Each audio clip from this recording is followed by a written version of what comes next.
control from our position. I have a reverse crossface, so I'd be moving from a crossface position and an underhook. My underhook's going to come to the near side.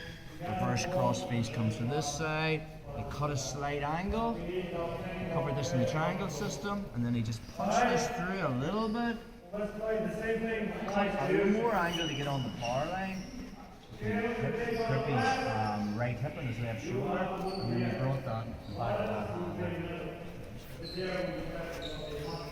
And then I physically lifted my knees off the mat to roll them onto the side. Then we lock dorsal position. Ton of stuff you can do. Caderas, arm bars, side tracks. If he's made that grip, I can kind of open this up and get my foot inside. And then from there, I just bail onto my left side and cross my ankles. Alright. More than likely, he's still hand to hand. Because if he doesn't, boom, you're always looking for whatever option is available. You know, we're not just, I need to choke him out with my lapels, you know. So we're here. When I get to here, I can take the time and start working your assassin choke tie-up. So we just find that, palm down, really take the slack out of that. As if that's loose, when you start to work your submission, he's going to fight to the death to free this hand to try and stop the choke. So we have our modified bread cutter, that's in. Make the collar grip, cross your ankles, and basically just hip in to get it. Maybe that's not there, I just find the other collar. So from that position, I just flare my knee, open my leg, and free his head, and by sheer luck, we're in the crucifix.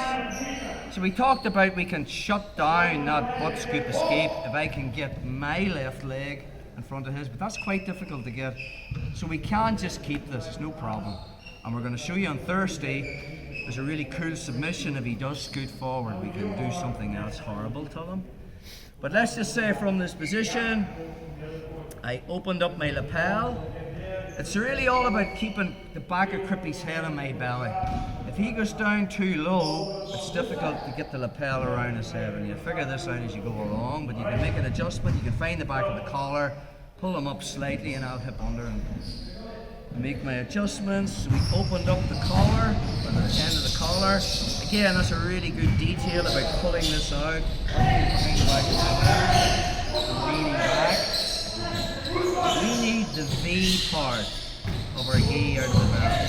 That's still in the belt. You're not just going to get the slack you need to get around his neck. So option one from here was obviously I'm coming over the shoulder, and that is a thumb down grip for both chokes. So that's what we're after. But he's keeping his ear glued to the shoulder. So watch what happens when I bring my 2 feet up and hip up. That opens up the left hand side. So we're coming around, and we make that grip, and I push my knuckles into the jugular. But if I feel there's too much slackness in this lapel, we need something to fill the space. We're going to use our leg. So from here, my right leg is controlling Crippy's right arm. I'm going to push it down and pass it to my left leg. Plant my foot on the mat. I'm going to shrimp out, and I'm using my forearm to push Crippy's head forward, and then I bring my leg over the head. And now I'm going to take the slack out of that lapel just with a leg press. So it's just that. And that sucks. Let's do that again. So from our position, we put the angle, triangle, lose this other microphone. Over here, so we've done the same setup, guys. I want to get my foot in. We talked about on week one, if I couldn't get my foot in, I can bail to take him in. And then from there, you know, his reaction is he can't turn away from me because of the clear chop, he can only turn into me. And when he does, I can get him in. And by sheer luck, I can throw the leg over. Now, back in the same position again. It's all jiu-jitsu, it's all linked, even though these are all separate systems. They're all still jiu-jitsu. So we're here.